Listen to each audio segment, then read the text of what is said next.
Bonsoir à tous. Eh bien, je vous propose de prendre encore un instant pour lire et méditer un deuxième passage du Livre du ciel de Luisa Picaretta. Au nom du Père qui m'a créé, du Fils qui m'a sauvé et du Saint-Esprit qui me sanctifie. Amen. Jésus, je me plonge en toi, dans ta divine volonté, je m'immerge dans tout ce que tu es et je te supplie de me remplir de ta présence, de ta lumière, de ton Esprit Saint. Viens me marquer complètement du sceau de ta divine volonté et prends les commandes de mon existence. Vraiment jusqu'à mon dernier souffle, je veux que ce soit toi qui fasses tout en moi, que ce soit toi dans mes paroles, toi dans mes regards, toi dans ce que j'entends, toi dans mes pensées, toi dans mon souffle, toi dans mes battements de cœur. Jésus, je veux que ce soit toi dans chacun de mes pas, toi dans toutes mes actions, que tout soit fait par toi, pour toi et en toi. Viens particulièrement, ce soir maintenant, méditer ce nouveau passage que tu nous donnes comme un trésor. Tu nous l'as dit dans le passage d'avant, combien ces passages sont importants, que ce sont comme vraiment des soleils, chacun des mots forme un soleil qui illumine l'âme, qui la transforme, qui vraiment la transfigure et qui la ramène à toi. Alors vraiment que cela puisse opérer cela dans nos cœurs. Dispose-nous pour recevoir et que rien ne se perde, Seigneur, que nous puissions vraiment porter de beaux fruits pour toi, pour ta gloire. Alors, le passage que nous allons lire est celui du 4 janvier 1919. C'est Louisa qui parle. Poursuivant dans mon état habituel, j'étais affligée à l'extrême par la privation de mon doux Jésus. Donc comme nous l'avions déjà vu, Louisa souffre terriblement lorsqu'elle ne voit pas Jésus. Mais vraiment, ce sont des souffrances qui sont pires que des morts continuelles. Néanmoins, je faisais mon possible pour rester unie à lui en méditant les heures de la Passion. Donc, comme Jésus lui a appris, Louisa, même quand elle souffre, même quand elle est dans les tourments les plus atroces, elle continue, elle est vraiment constante dans sa prière, elle reste unie à Jésus, elle offre ses souffrances pour vraiment que ses souffrances à elle portent les fruits des souffrances de Jésus. Et donc ici, elle est unie à Jésus et elle est en train de méditer une des heures de la Passion de Jésus. J'étais à celle de Jésus sur la croix, quand j'ai perçu Jésus en moi, les mains jointes, et disant d'une voix articulée : « Mon Père accepte le sacrifice de cette fille et la douleur qu'elle ressent à cause de la privation de moi. » Donc Jésus prend la douleur de Louisa. Il prend sa douleur vraiment d'être en manque de Jésus et l'unit à sa douleur à lui sur la croix. Et il offre sa propre douleur unie à celle de Louisa, il l'offre à son Père pour sauver des âmes et pour vraiment que sa justice divine soit calmée. Ne vois-tu pas combien elle souffre ? Donc Jésus continue et s'adresse à son Père.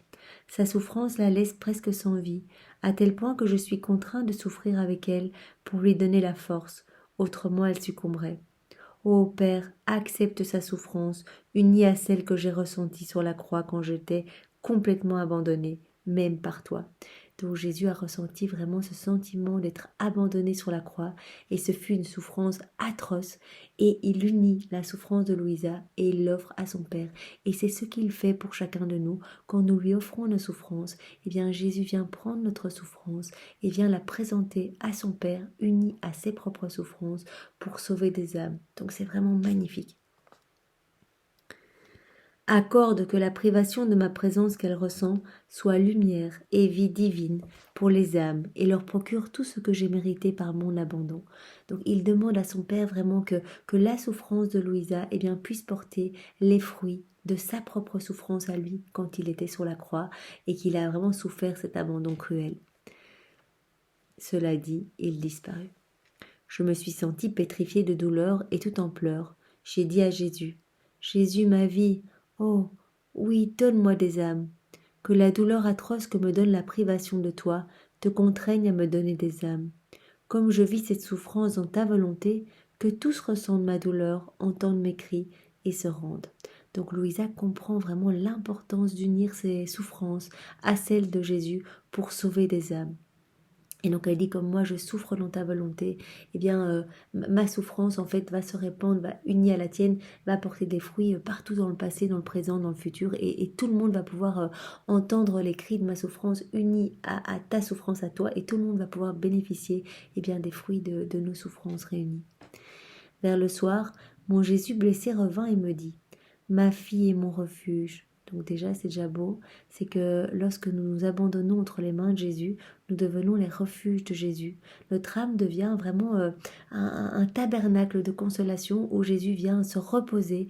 Et bien voilà, quand il reçoit les outrages, les tristesses des hommes, et bien il trouve dans l'âme qui s'abandonne, qui s'offre à lui, et bien il trouve de la consolation et du repos. Il trouve vraiment du repos.